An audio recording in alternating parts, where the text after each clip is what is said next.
Boom, we're back. And if I wasn't a masochist yesterday rolling with a UFC fighter much larger than me, then today I really am because I'm rolling with Brock Larson, around 210 pounds, and my coach. Let's see how it goes. The roll starts off immediately with the largest bicep in the world, my right bicep, digging in under Brock's leg. I'm trying to break into his half guard, but this is never easy. I start engaging with some hand fighting here to see what I can do to enter, but he's not letting me get anything set up.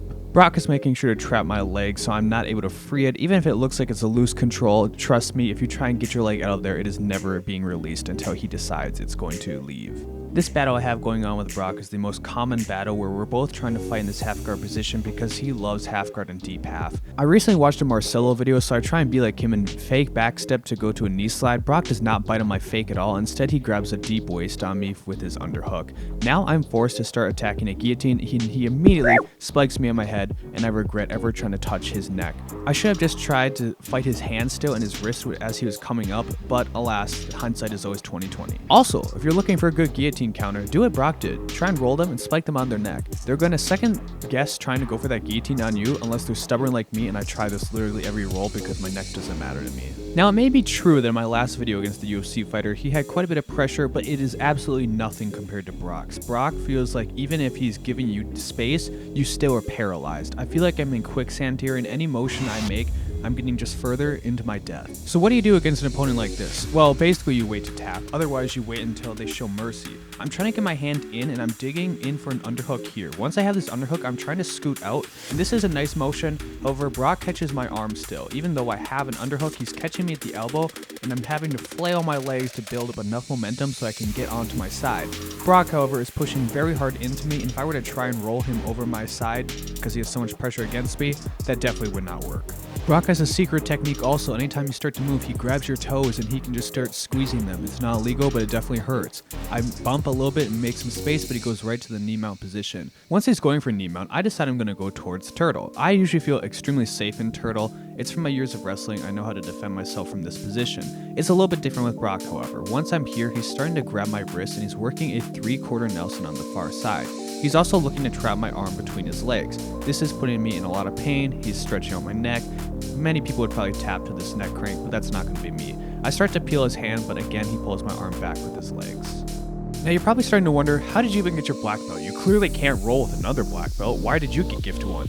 Honestly, I don't know either. I guess through enough time and commitment, I was just pity belted a black belt. If you thought I was going to escape this grasp during that quick intermission, yeah, actually ends up I'm actually now in a crucifix. Even worse, this is a terrible place to be. My head's getting shoved down. I'm in a crucifix. He's going for a far side half Nelson, and he's draping me all the way over. I try and roll because I want to escape this position, but trust me, his body is in the way. I tried everything I could to get out of here, but I'm completely stuck.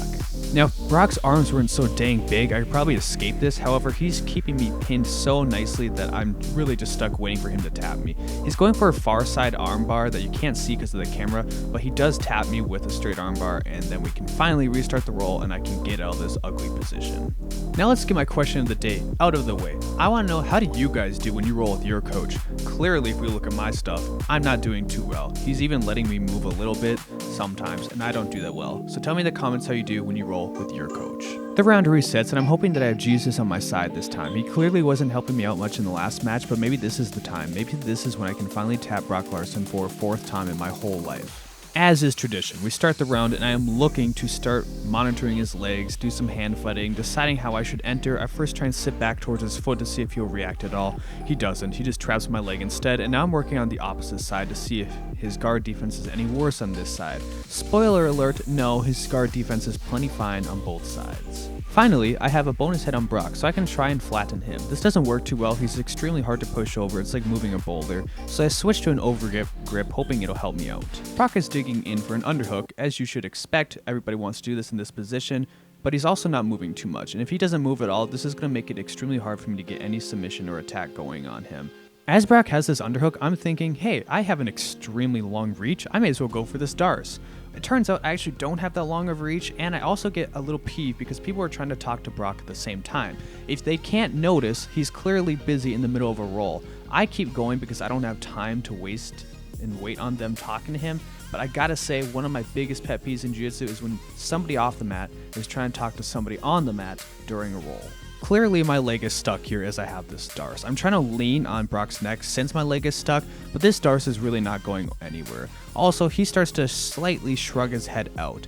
As his head is coming out, this is going to give him enough position where he can start to sit up and turn into me. He's also been monitoring my feet this whole time and grabbing a nice grip over my ankles, preventing me from sitting towards a guard. This allows him to pass immediately into the side control position. I think this answers the long life question of, does size matter? Absolutely not. Brock is clearly larger than me, and even though I'm smaller than him, he can still crush me. So clearly, size doesn't matter, as long as you're bigger than them. Now here's the nice thing that both Tony and Brock did to me, which is really good for them. When they go for this deep waist, they can get all the way across my back and all the way across my stomach with one arm. If I try and do that on them, I'm probably going to get halfway across their back. So this is a wonderful position for Brock to have me in. I can't move at all, my hips are completely stuck, but I'm never going to be able to replicate this on somebody else. Now I am trying my hardest to get up here. It looks like I may not be attempting to move too much, but trust me, Brock feels like he's 600 pounds on top of you. That dude in the back, Tavion, sitting against the pillar is larger than Brock, but he doesn't feel larger at all. It feels like a mushroom compared to Brock. So if you thought on this channel that I only smash other people, here are two videos between Tony and Brock that you can see I clearly get crushed as well. Brock is now using his weight and he's trying to shift me down. I'm trying to bump him forward and then I go for a nice sit-out attempt, but Brock has so much pressure going into me, I'm never going to escape with that attack. I even try reaching back towards the correct leg, but I can't get it. Again, Brock is breaking me down, and this time he's working towards my wrist and he's going towards the head. Brock even disrespects me with a little butt drag because he thinks it's going to get me happy for the day, but it isn't. Then he's working towards this Kimura, and we're getting towards the end of the round. Once he has this Kimura, I know everything is over. It doesn't matter if I go for this S grip, he's just going to pull this out nicely and get me a tap as soon as he puts any pressure on. Now this brings us to the end of the round. If you appreciate the role and you want to see other videos like this where I smash them or maybe they smash me, then make sure to like, comment, and subscribe to the channel. Also, thank you to all my current patrons. I really appreciate your help, and if you want to be a Patreon member as well, go to my page. You can get free moves, other things included, and you'll really appreciate what I have to show you. Thanks for watching.